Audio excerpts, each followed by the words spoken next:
Hello friends, how are you? I think are you all fine? Let's now we start chemistry એટલે કે રસાયણ વિજ્ઞાન. તો એમાં ફર્સ્ટ ચેપ્ટર એટલે કે રસાયણ વિજ્ઞાનની પાયાની સંકલ્પનાઓ. બરાબર? તો સૌપ્રથમ તો આપને એવો ક્વેશ્ચન થાય કે વોટ ઇઝ કેમેસ્ટ્રી એટલે કે રસાયણ વિજ્ઞાન એટલે શું? તો રોવાલ્ડ હોફમેન સાયન્ટિસ્ટ એમના મત અનુસાર રસાયણ વિજ્ઞાન એ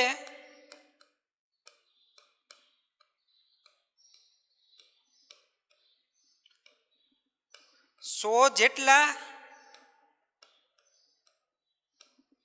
તત્વોનું વિજ્ઞાન નથી,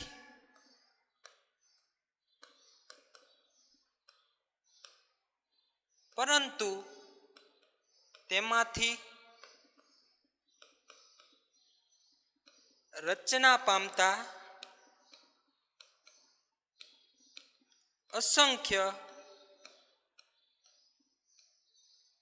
વૈવિધ્યસભર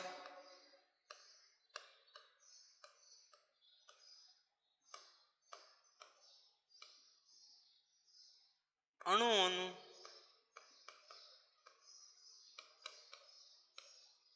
વિજ્ઞાન છે. તો આ ઉપરથી આપને એવો ખ્યાલ આવે કે રસાયણ વિજ્ઞાન એ ખરેખર 100 જેટલા તત્વોનું જ વિજ્ઞાન નથી, પરંતુ તેમાંથી રચના પામતા અસંખ્ય વૈવિધ્યસભર અણુઓ, સંયોજનો, બરાબર, એમની સાથે સંકળાયેલું વિજ્ઞાન છે. બરાબર. બીજી ડેફિનેશન,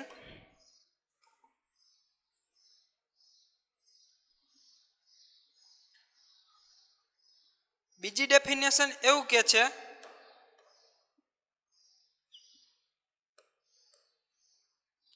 કે રસાયણ વિજ્ઞાન એ દ્રવ્યોનું બંધારણ, એમનું સંઘટન તેમજ તેમના ગુણધર્મોનું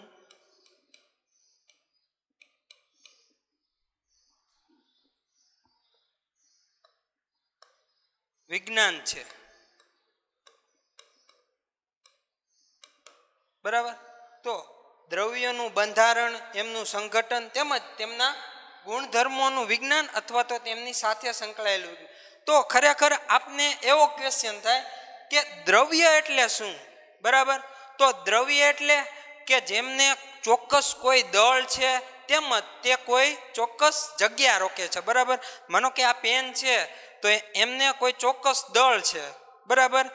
એમને કોઈ પણ જગ્યાએ હું મૂકું, બરાબર, તો ત્યાં તેમની ચોક્કસ જગ્યા રોક છે. બરાબર. તો આ થઈ દ્રવ્ય રસાયણ વિજ્ઞાનની ડેફિનેશન. બરાબર.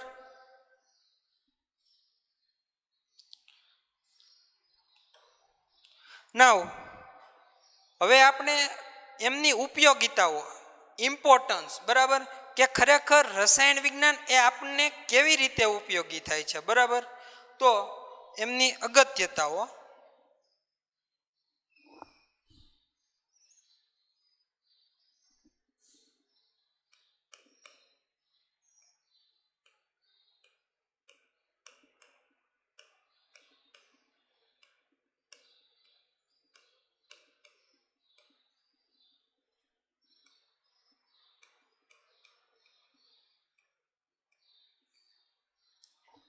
રસાયણ વિજ્ઞાનની અગત્ય. બરાબર. તો કેમેસ્ટ્રી એ કોઈ પણ વસ્તુ લઈ લો, બરાબર, એમની સિમ્પલ હું ડેફિનેશન કહું એટલે કે એમને મારી સિમ્પલ લેંગ્વેજમાં એમને વ્યાખ્યાયિત કરું તો અત્ર તત્ર સર્વત્ર જગ્યા તેમજ વસ્તુઓ સાથે સંકળાયેલું વિજ્ઞાન એટલે રસાયણ વિજ્ઞાન.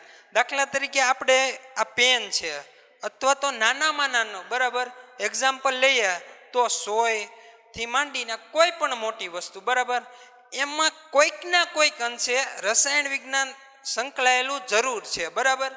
તો હવે આપણે એમની ખરેખર અગત્યતાઓ શું, કેમેસ્ટ્રીની ઇમ્પોર્ટન્સ શું, બરાબર, તો એ દ્રવ્યના પાયાના એકમો જેવા કે અણુઓ અને પરમાણુઓ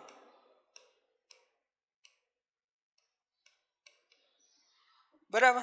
એટલે રસાયણ વિજ્ઞાન છે બરાબર, એનો મુખ્ય ભાર એટલે કે એમનું જે કન્ટેન્ટ, એમનું કોન્સ્ટિટ્યુશન એ અણુઓ અને પરમાણુઓ બરાબર એમના થકી બરાબર. તો ખરેખર શું આપણે અણુઓ અને પરમાણુઓને જોઈ શકીએ છીએ? એમના વજન અથવા એમના દળ, એમના કોઈ પણ સાથેના સંબંધો, એ શું આપણે ખરેખર એમને પારખી શકીએ? બરાબર. તો એમના આ ગુણધર્મો બરાબર, એમના સંગઠન, એમના બંધારણ કેવું છે બરાબર, તો એ આપણે આ ચેપ્ટરમાં ખ્યાલ આવશે બરાબર. તો એમના પાયાના ઘટકો કે જેમના પર રસાયણ વિજ્ઞાન આધારિત છે બરાબર. હવે આપણે એમની ઉપયોગિતા એટલે કે આપણે ખરેખર ડેઈલી લાઈફમાં એમનો યુઝ ક્યાં ક્યાં કરીએ છીએ બરાબર.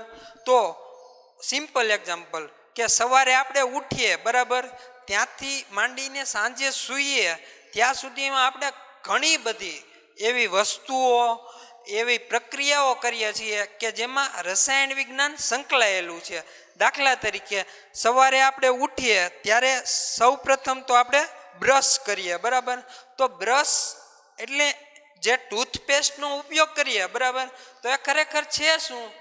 એ બીજું કાંઈ નથી પરંતુ એ એમનું કોલોઈડલ પાર્ટિકલ્સ છે બરાબર, એમનું સંયોજન બનાવો. એક ટૂથપેસ્ટ એ ખરેખર રસાયણ વિજ્ઞાનના કેમિકલ્સનો ઉપયોગ કરીને બનાવેલી છે બરાબર. તો એવી રીતે ઘણા એક્ઝામ્પલ, દાખલા તરીકે આપણે માનો કે ખોરાકનું પાચન કરીએ બરાબર, તો ખોરાકનું પાચન કરવા માટે જે આપણા જઠરમાં એસિડ રહેલો છે બરાબર, HCl, એ પણ one type of part of chemistry બરાબર. તો બીજી વસ્તુ કે માનો કે આપણે જો શ્વાસોશ્વાસની પ્રક્રિયાઓ કરીએ છીએ બરાબર, તો એક પોસિબલ ના હોત તો ખરેખર શું આપણી લાઈફ પોસિબલ હોત? ના, કારણ કે એમના વગર આપણે 5 મિનિટ પણ નથી રહી શકતા બરાબર. તો આ આપણી રૂટીન લાઈફ બરાબર, એમાં ઇમ્પોર્ટન્સ એની શું છે બરાબર, તો એ થઈ આપણા રૂટીન લાઈફના ઇમ્પોર્ટન્સ બરાબર. હવે બીજા ઘણા એવા છે બરાબર કે જ્યાં એમનો ઉપયોગ થાય છે. દાખલા તરીકે આપણે જોઈએ તો ફાર્માસ્યુટિકલ ક્ષેત્ર બરાબર.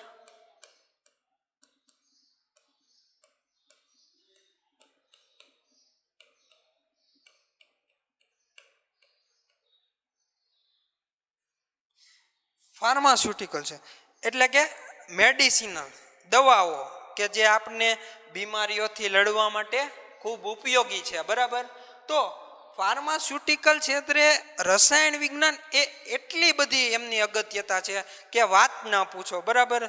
કોઈ પણ તમે મેડિસિન લઈ લો અથવા કોઈ માનો કે લિક્વિડ ટાઈપની જે આપણે બોટલ્સ આવે બરાબર, અથવા તો ઇન્જેક્શન છે બરાબર, એમના જે મેડિસિન બનેલી છે એ કેમેસ્ટ્રીના કોઈ પણ માનો કે એ કેમેસ્ટ્રી છે બરાબર, બીજું કાંઈ નથી.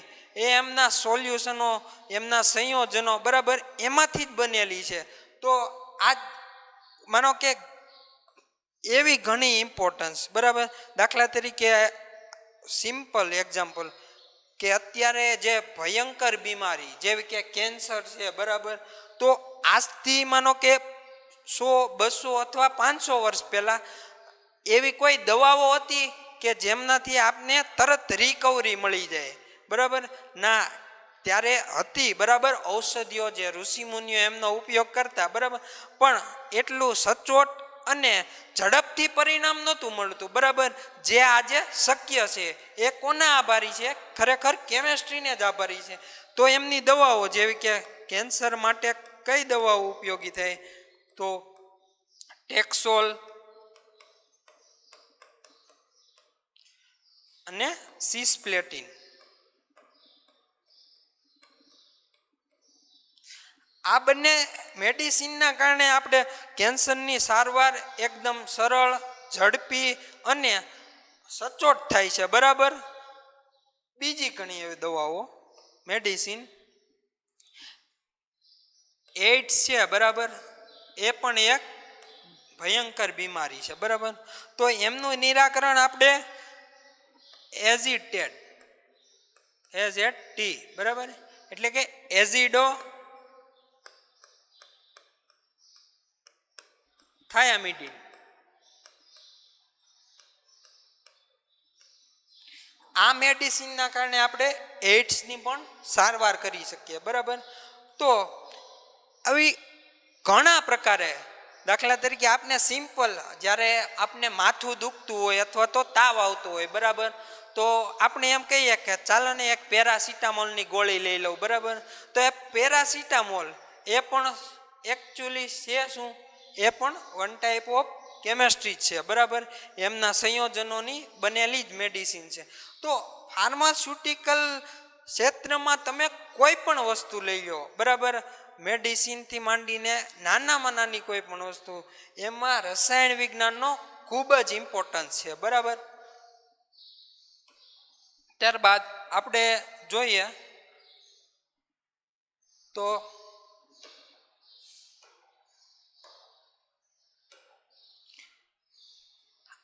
આપણે ખેતી.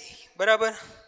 તો આજથી માનો કે થોડા વર્ષો પહેલા જ્યારે આપણા ખેડૂત ભાઈઓ, બરાબર, એ મહેનત કરતા ત્યારે જે આપણો પાક હોય એના કરતાં વધારે, બરાબર, જે બિનજરૂરી પાક અથવા તો જે નિંદણ કહેવાય ને કે નિંદણ કરવું, બરાબર, એ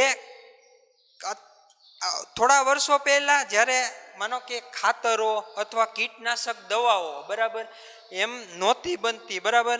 ત્યારે એમને થોડુંક હાર્ડવર્ક કરવું પડતું. બરાબર. અત્યારે એ કરવું પડતું નથી. એવા કીટનાશકો આવી ગયા. બરાબર. એવી દવાઓ આવી ગઈ કે જેમનો છંટકાવ કરવાથી જે આપણો મુખ્ય પાક હોય એને કોઈ નુકસાન નથી થતું, પરંતુ જે બીજો વધારાનો પાક અથવા તો જે નીંદણ હોય એમને તરત સાફ થઈ જાય. બરાબર. તો એમના લીધે દાખલા તરીકે ખાતરો છે કે જે છોડની વૃદ્ધિ માટે ઉપયોગી છે. બરાબર.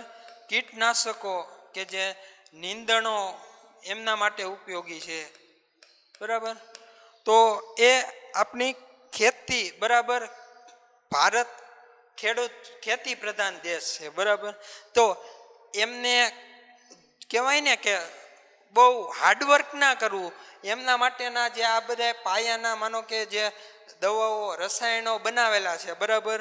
તો એ ખરેખર કોને આભારી છે? એ કેમેસ્ટ્રીને જ આભારી છે. બરાબર. ત્યારબાદ જોઈએ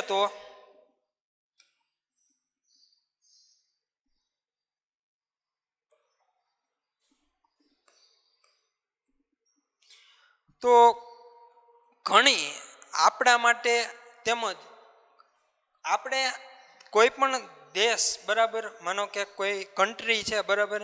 એમનો વિકાસ, એમની વૃદ્ધિ, બરાબર, એ કોના કારણે થયું છે? બરાબર. એમાં કેમેસ્ટ્રીનો મુખ્ય ઇમ્પોર્ટન્સ રોલ છે. માનો કે કોઈ આપણે જમીન છે. બરાબર. તો એમાંથી ઘણી એવી ધાતુઓ, અધાતુઓ, બરાબર, એમનું જે રો મટીરિયલ્સ મળે એટલે કે કાચો માલ મળે છે. બરાબર. એમને આપણે શુદ્ધિકરણ કરી અને પ્યોર મટીરિયલ બનાવીએ છીએ અને જે આપણે એક્સપોર્ટ કરીએ છીએ. માનો કે કોઈ કન્ટ્રી છે કે જ્યાં એમનો માનો કે રો મટીરિયલ્સ નથી નીકળતું. બરાબર. તો એમના લીધે દેશનું અર્થતંત્ર પણ વિકસિત થાય છે. બરાબર.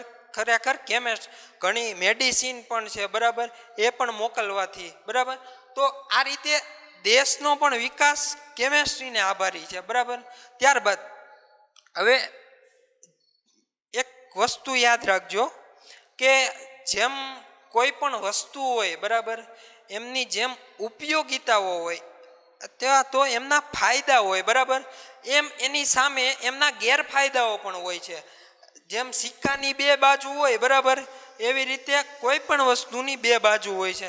દાખલા તરીકે જેમ આપણે કેમેસ્ટ્રીની ઉપયોગિતાઓ એમના ફાયદા છે, દાખલા તરીકે આપણે મેડિસિન બને બરાબર, જે આપણા સ્વાસ્થ્ય માટે ઉપયોગી છે, તેમજ કીટનાશકો, ખાતરો બરાબર જેવા પરિબળો આપણે ખેતી માટે ઉપયોગી છે બરાબર.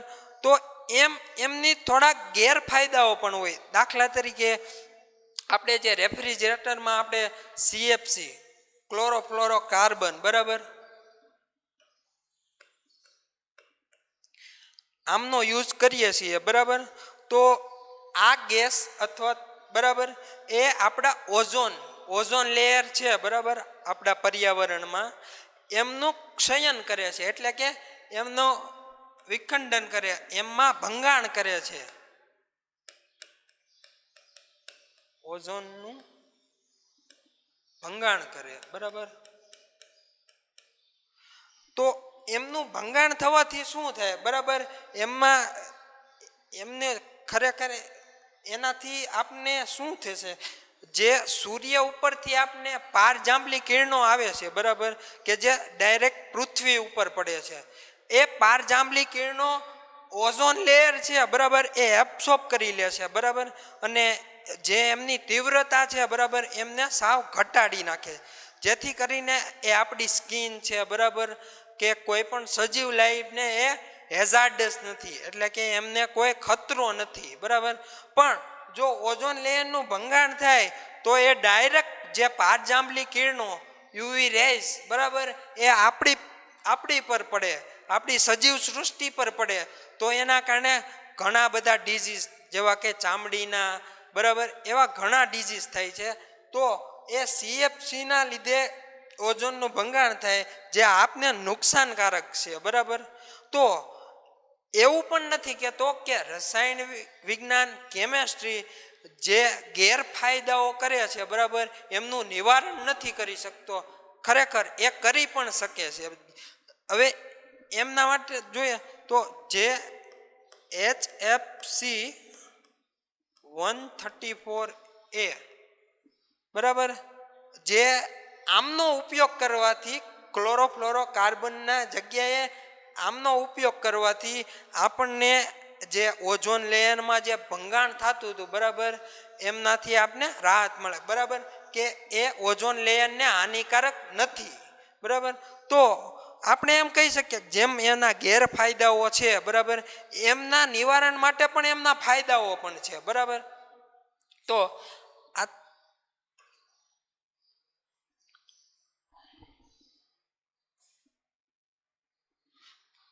બીજી ઘણી ઇમ્પોર્ટન્ટ, દાખલા તરીકે આપણે ચુંબકીય ગુણધર્મો છે બરાબર, કોઈ પ્રકાશીય ગુણધર્મો છે બરાબર, એમના એવા ગુણધર્મો ધરાવતી વસ્તુઓ બરાબર એ બનાવવા માટે પણ આપણે કેમેસ્ટ્રીનો ખૂબ ઉપયોગી છે. જેમના લીધે આપણે જોઈએ તો જે માનો કે તાર હોય બરાબર, જે વિદ્યુત પ્રવાહનું વહન કરે છે બરાબર, તો એ ખરેખર કોને આભારી છે, એમના રહેલા ઇલેક્ટ્રોન્સના આભારે બરાબર. તો એ ઇલેક્ટ્રોન્સ પણ રસાયણ વિજ્ઞાનનો વન ટાઈપ ઓફ પાર્ટ છે બરાબર. આજથી ઘણા વર્ષો પહેલાં જ્યારે લાઇટની શોધ ના થઈ બરાબર, ત્યારે થોડુંક ટફ હતું, આપણી લાઈફ થોડીક ટફ હતી બરાબર. અત્યારે એટલી સિમ્પલ થઈ ગઈ છે, એ ખરેખર રસાયણ વિજ્ઞાનને આભારી છે બરાબર. તો આ થઈ આપણે રસાયણ વિજ્ઞાનની અથવા કેમેસ્ટ્રીની અગત્યતા એટલે કે ઇમ્પોર્ટન્સ બરાબર. હવે આપણે સ્ટાર્ટ કરીએ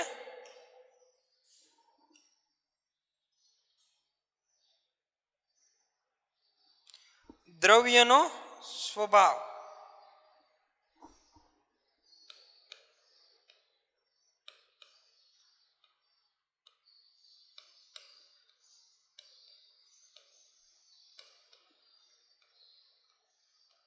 એટલે કે નેચર ઓફ મેટર, દ્રવ્ય એટલે મેટર બરાબર. તો આપણે ડેફિનેશનમાં જોયું હતું રસાયણ વિજ્ઞાનની કે રસાયણ વિજ્ઞાન એ દ્રવ્યોનું સંગઠન, એમનું બંધારણ તેમજ તેમના ગુણધર્મો સાથે સંકળાયેલું વિજ્ઞાન છે. તો દ્રવ્ય એટલે શું? બરાબર. તો દ્રવ્ય એટલે ડેફિનેશન લખીએ તો દ્રવ્ય એટલે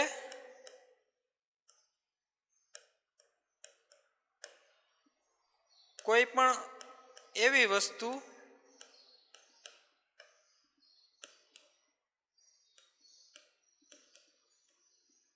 કે જેમને દળ છે તેમજ તે જગ્યા રોકે છે. બરાબર. તો દ્રવ્ય એટલે કે કોઈ પણ એવી વસ્તુ કે જેમને કોઈ ચોક્કસ દળ છે તેમજ તે કોઈ ચોક્કસ જગ્યા રોકે છે. બરાબર. આપણે આસપાસના થોડાક ઉદાહરણ લ્યો તો પેન, હું, આ માઇક, આ બોર્ડ કે કોઈ પણ વસ્તુ લઈ લો. બરાબર. પેન્સિલ, એમનાથી માંડીને કોઈ પણ વસ્તુ કે જેમને કોઈ ચોક્કસ દળ છે. બરાબર.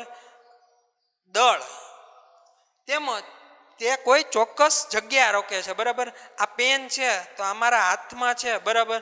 તો એ મારા હાથનું એટલું ક્ષેત્રફળ રોકે છે. બરાબર. તે હું આ પેનને અહીંથી કોઈ પણ જગ્યાએ લઈ જાઉં તો તે ત્યાં પણ એમનું દળ પણ જે હશે બરાબર એ ધરાવશે તેમજ એમને અનુકૂળ ચોક્કસ જગ્યા રોકશે. બરાબર. તો દ્રવ્ય એટલે દળ તેમજ જગ્યા રોકે. બરાબર. તો હવે દ્રવ્યનો સ્વભાવ.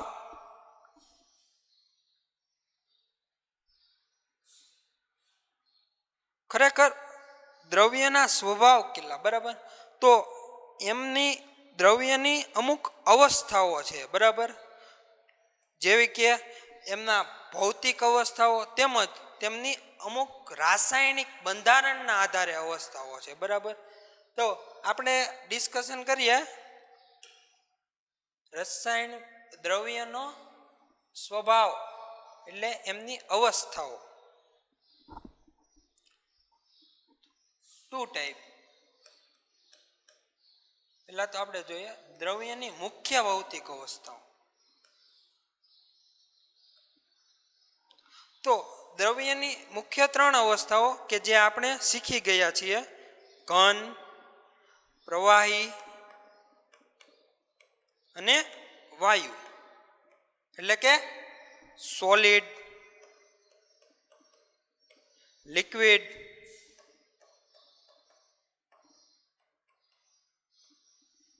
And gas. બરાબર.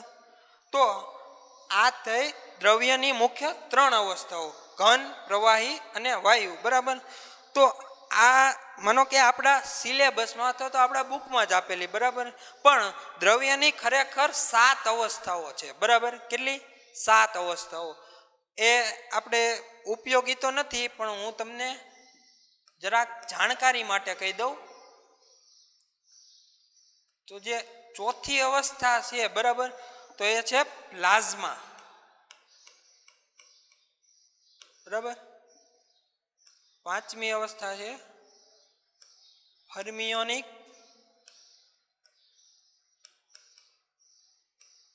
કન્ડેન્સેટ.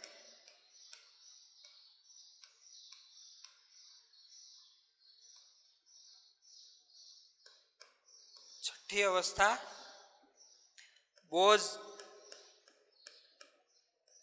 Einstein condensate.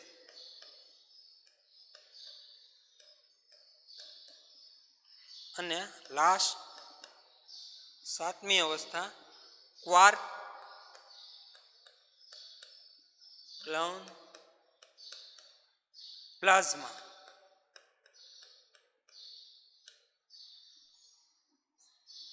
જેમ ઘન, પ્રવાહી, વાયુ છે બરાબર એમ બીજી ઘણી અવસ્થાઓ બરાબર કે જેમનો અભ્યાસ થઈ શક્યો છે. બરાબર. જેમાં plasma, fermionic condensate, Bose Einstein condensate તેમજ ક્વાર્ક ક્લોન પ્લાઝમા. બરાબર.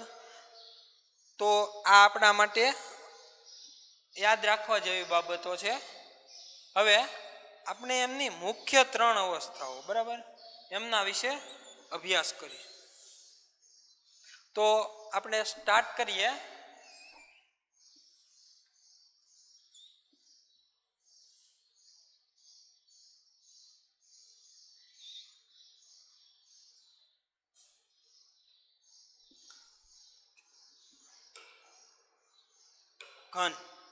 ઘન અવસ્થા.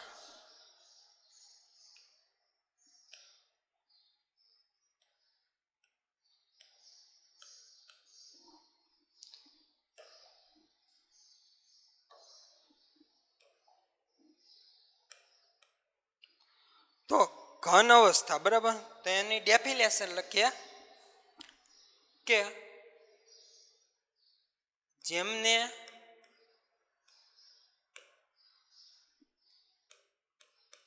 કોઈ ચોક્કસ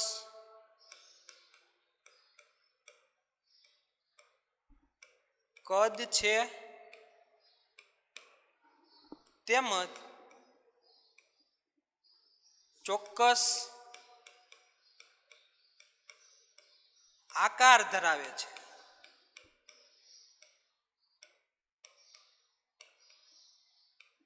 બરાબર તો ઘન અવસ્થા એટલે કે જેમને કોઈ ચોક્કસ કદ છે તેમજ ચોક્કસ આકાર ધરાવે છે. બરાબર એટલે આપણે જોઈએ તો માનો કે આ પેન છે બરાબર એ ઘન અવસ્થાનું ઉદાહરણ છે. બરાબર કે જેમને ચોક્કસ કદ છે બરાબર માનો કે એની સાઈઝ જે છે બરાબર એ અહીંયા માનો કે મારા હાથમાં છે તો પણ ભલે કે હું આને કોઈ પણ જગ્યાએ લઈ જાઉં બરાબર એમનો કદમાં કોઈ ફેરફાર થવાનો નથી. બરાબર તેમજ એ ચોક્કસ આકાર ધરાવે છે. બરાબર એમનો આકાર છે બરાબર એ પણ કોઈ ચોક્કસ જ છે. બરાબર આ લંબગોળ છે બરાબર તો એ એવો જ આકાર ધરાવે એને કોઈ પણ જગ્યાએ લઈ જાઓ. બરાબર તો ઘન વસ્તુ એટલે કદ છે તેમજ ચોક્કસ આકાર ધરાવે છે. તો હવે આપણે જોઈએ તો ઘનમાં કણો બરાબર એમના જે નાનામાં નાના પાર્ટિકલ્સ એટલે કે અણુઓ તેમજ પરમાણુઓ એમની ગોઠવણી કઈ રીતે હોય. બરાબર તો ઘનમાં એમના કણો છે બરાબર એ એકબીજાની નજીક ગોઠવાયેલા હોય. બરાબર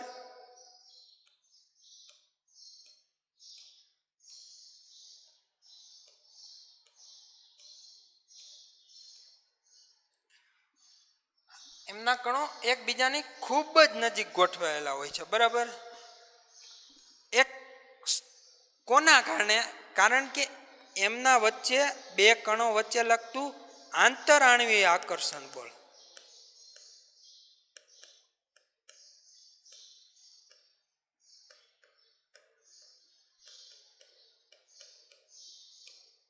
બરાબર આ આંતરઆણવીય આકર્ષણ બળ કે જે બે કણોને જકડી રાખે છે. બરાબર એમના વચ્ચે બળ લાગે છે બરાબર કે જે એકબીજાને ખેંચી રાખે છે એના લીધે એક ક્લોઝ રીતે એટલે કે એકબીજાની ખૂબ જ નજીક ગોઠવાયેલા હોય છે. બરાબર તેમજ એમના કણોની જે રચના છે બરાબર એમના ગોઠવણી એક ક્રમબદ્ધ રીતે હોય છે. બરાબર કે કોઈ ચોક્કસ દિશામાં હોય. બરાબર એટલે કે એમાં કોઈ માનો કે આવી રીતે ના હોય કે એક અહીંયા છે તો એક આમ છે બરાબર એક આમ છે એક આમ છે બરાબર એક આવી રીતે તો આવી ના હોય કોઈ ચોક્કસ દિશામાં હોય તેમજ ક્રમબદ્ધ રીતે હોય. બરાબર તો આ છે ઘન. બરાબર હવે એમના એક્ઝામ્પલો આપણે આસપાસ કોઈ પણ લઈ લો. બરાબર સિમ્પલથી માંડી પેન પેન્સિલ બોર્ડ બરાબર કોઈ પણ લઈ લો એ એમના ઘનના ઉદાહરણો છે. બરાબર તો આ થઈ ઘનની વાત. બરાબર હવે આ એક વાત કીધું કે ઘનને આપણે ડિટેલ્સમાં 12th સાયન્સનું પહેલું ચેપ્ટર સોલિડ સ્ટેટ એટલે કે ઘન અવસ્થાઓ એનો અભ્યાસ એમને ડિટેલ્સમાં આપણે 12થમાં કરીશું. બરાબર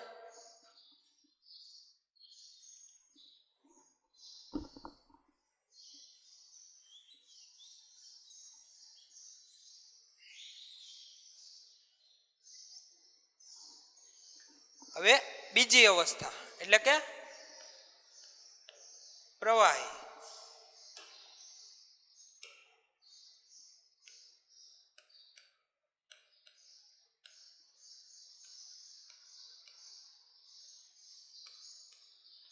તો પ્રવાહી અવસ્થાને આપણે વ્યાખ્યાયિત કરીએ બરાબર, તો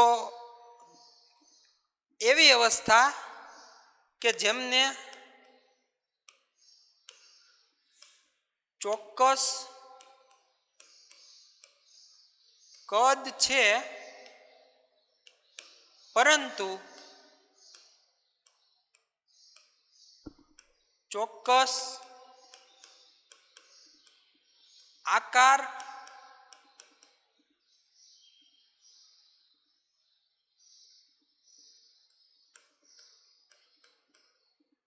નથી.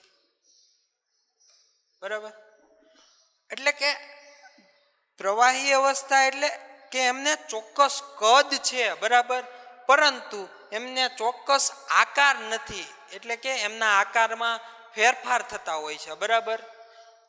તો આવું કેમ? તો આપણે એની એમના અંદર રહેલા કણોની ગોઠવણી જોઈએ.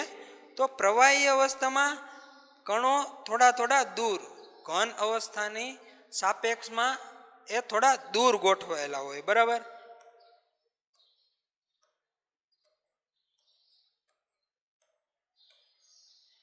તો એમના આ દૂર ગોઠવાયેલા છે બરાબર, એટલે તે એમની રીતે મુક્ત રીતે હલનચલન કરી શકતા હોય બરાબર.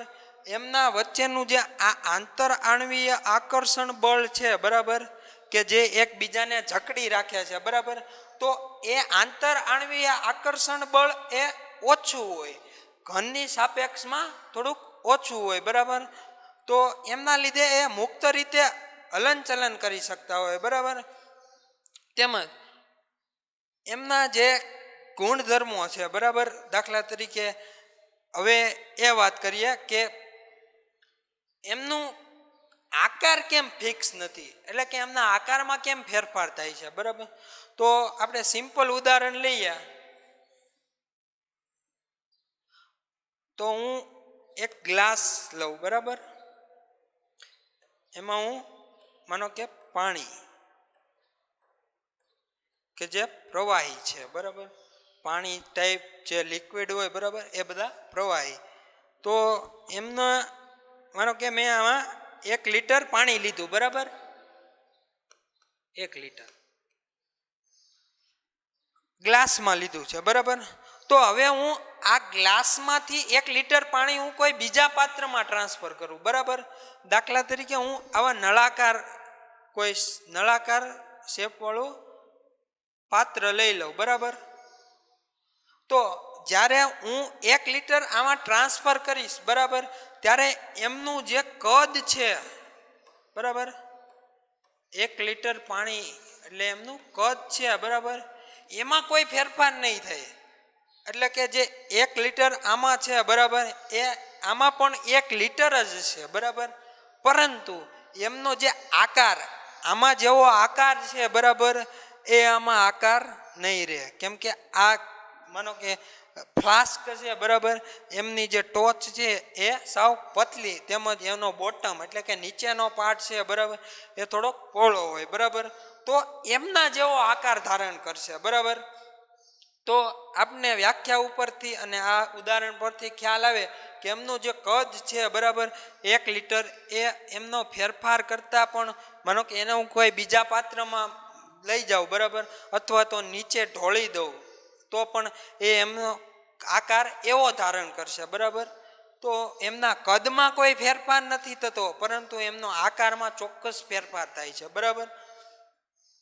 તો આ થઈ લિક્વિડની એટલે કે પ્રવાહી અવસ્થા.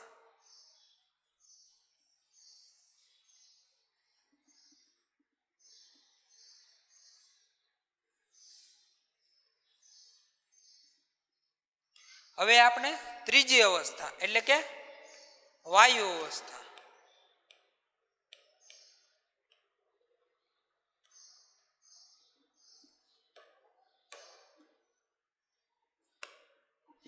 તો વાયુ અવસ્થા તો એમને વ્યાખ્યાયિત કરીએ તો તેમને ચોક્કસ આકાર અને કદ નથી હોતા. એટલે કે પ્રવાહી અવસ્થા એટલે વાયુ અવસ્થા એટલે કે એમને કોઈ ચોક્કસ આકાર પણ નથી અને ચોક્કસ કદ પણ નથી. બરાબર, એટલે કે એમના આકારમાં પણ ફેરફાર થાય છે તેમજ એના કદમાં પણ ફેરફાર થાય છે. બરાબર, તો હવે અમારે જે એમના નાના ઘટકો, બરાબર, કે એમના કણો, એમની ગોઠવણી કેવી હશે તો એ એકદમ છૂટા છૂટા, બરાબર,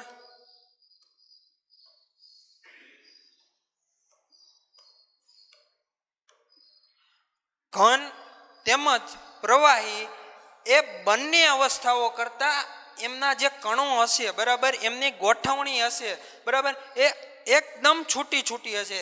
એમના વચ્ચે કોઈ પણ આંતર આણ્વીય આકર્ષણ બળ પણ નહીં લાગતા હોય. બરાબર, તેમજ બરાબર, તો એમના જે કણોની ગોઠવણી છે એમના લીધે હવે એક એક્ઝામ્પલ લઈએ. દાખલા તરીકે હું કોઈ પાત્રમાં, માનો કે આવું લંબચોરસ પાત્રમાં મેં કોઈ ગેસ ભરેલો છે. બરાબર,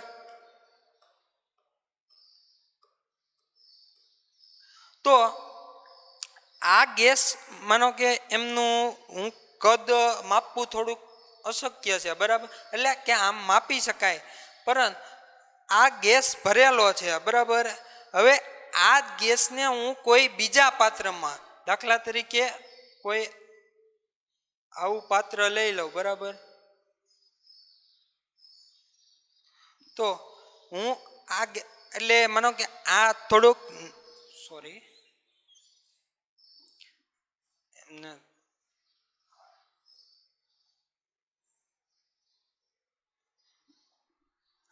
આ એકદમ સિમ્પલ નાનું પાત્ર છે. બરાબર, તો એમાં મેં કોઈ ગેસ ભરેલો છે. બરાબર, હવે આ ગેસને જ્યારે હું આ મોટા પાત્રમાં, બરાબર, આવા આકાર ધરાવતા મોટા પાત્રમાં હું જ્યારે એને ટ્રાન્સફર કરીશ, બરાબર, ત્યારે એમનું કદ તેમજ એમનો આકાર બંને ફેરફાર થશે. બરાબર, જોઈએ તો હું જ્યારે આ ગેસને આમાં ટ્રાન્સફર કરું એટલે મોટું પાત્ર થઈ ગયું. બરાબર, તો આપને ખબર જ છે, બરાબર, એમની કણોની ગોઠવણી ઉપરથી ખબર પડી ગઈ કે એક મુક્ત રીતે એમના કણો મુક્ત રીતે હલનચલન કરી શકે. બરાબર, તેમજ મુક્ત રીતે ગોઠવાઈ શકે. એમના વચ્ચે કોઈ આકર્ષણ બળો હોતા નથી. બરાબર, હા, થોડા ઘણા પ્રમાણમાં હોય. બરાબર, તો માનો કે આમાં જે વાયુ છે, બરાબર, એમના કણો એકદમ છૂટા છૂટા,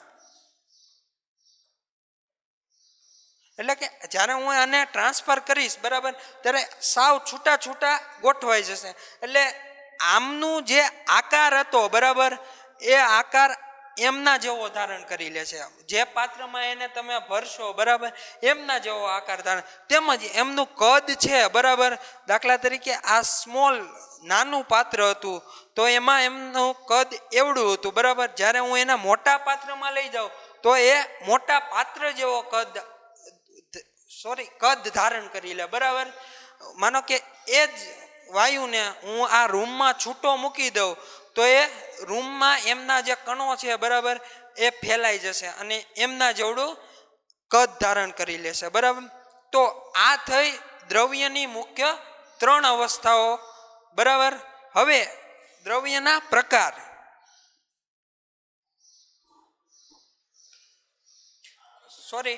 આમને પેલા એક એમના જે માનો કે દ્રવ્ય છે, બરાબર, એમની ભૌતિક અવસ્થાઓ, બરાબર, એમના પર કોઈ બાહ્ય પરિબળો દ્વારા આપણે એમનો ફેરફાર કરી શકીએ છીએ. દાખલા તરીકે તાપમાન છે. બરાબર,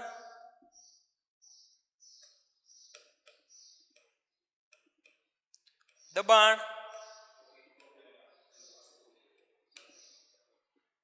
તાપમાન અને દબાણ, બરાબર આવા જે બાહ્ય પરિબળો છે બરાબર એ આપણે કોઈ પણ અવસ્થા એટલે કે ઘન છે પ્રવાહી છે કે વાયુ છે બરાબર એમના ઉપર એપ્લાય કરીએ બરાબર ત્યારે એમની અવસ્થાઓનું એકબીજામાં રૂપાંતરણ થતું હોય સાદું સિમ્પલ ઉદાહરણ લઈએ તો આપણે પાણી છે બરાબર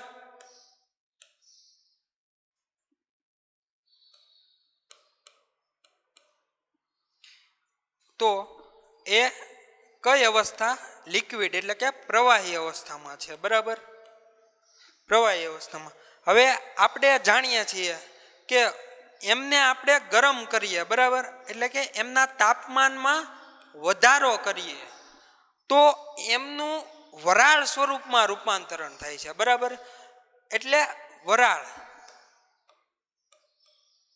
તો વરાળ એટલે શું એ વાયુ કે જે વાયુ અવસ્થામાં એનું રૂપાંતરણ થઈ જાય એમનું તાપમાન વધારીએ તો એમનું વાયુ અવસ્થામાં રૂપાંતરણ થઈ જાય બરાબર જેમને આપણે એમનું ગલન બિંદુ કહીએ છીએ પાણીનું ગલન બિંદુ કે જ્યારે એમનું એક સ્વરૂપમાંથી બીજા સ્વરૂપમાં રૂપાંતરણ થતું હોય તેમને ત્યારે અથવા તો એમનું પ્રવાહીમાંથી વાયુ અવસ્થામાં રૂપાંતરણ થાય તો એમનું ગલન બિંદુ કહેવાય બરાબર હવે જ્યારે એ વરાળ છે બરાબર એમનો આપણે તાપમાન ઘટાડીએ બરાબર એમને આપણે ફ્રીઝિંગ કરીએ એટલે કે એમને ઠંડી પાડીએ બરાબર તો એમનું રૂપાંતરણ પ્રવાહી સ્વરૂપમાં થઈ જશે બરાબર તો જ્યારે એમનું તાપમાન ઘટાડો ત્યારે એમાં જે કણો રહેલા છે બરાબર તાપમાનના ઘટાડવાના લીધે એ એકબીજાની નજીક નજીક આવે બરાબર તો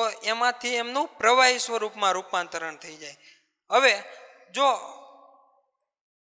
આપણે માનો કે પાણી છે બરાબર તો એમનું તાપમાન ઘટાડીએ એટલે કે સાદું એક્ઝામ્પલ આપું તો આપણે ફ્રીજમાં પાણીને મૂકીએ બરાબર ઠંડુ કરીએ ઠંડુ મીન્સ કે એનું તાપમાન ઘટાડીએ બરાબર તો એમનું બરફ સ્વરૂપમાં રૂપાંતરણ થાય બરાબર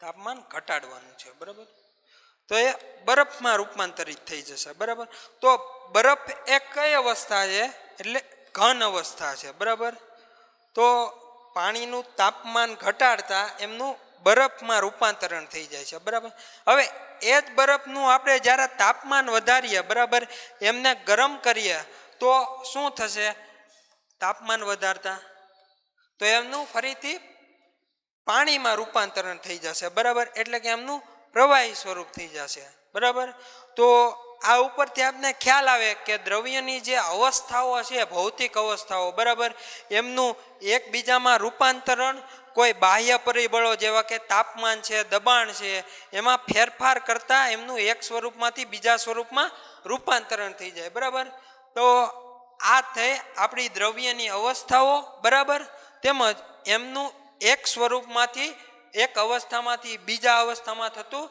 રૂપાંતરણ બરાબર ઓકે ડન હવે આપણે નેક્સ્ટ લેક્ચરમાં એમના પ્રકારો દ્રવ્યના મુખ્ય માનો કે પ્રકારો છે બરાબર જેવા કે રાસાયણિક બંધારણના આધારે એમના જે બે પ્રકારો પડે એમનો આપણે નેક્સ્ટ લેક્ચરમાં અભ્યાસ કરીશું ઓકે થેન્ક યુ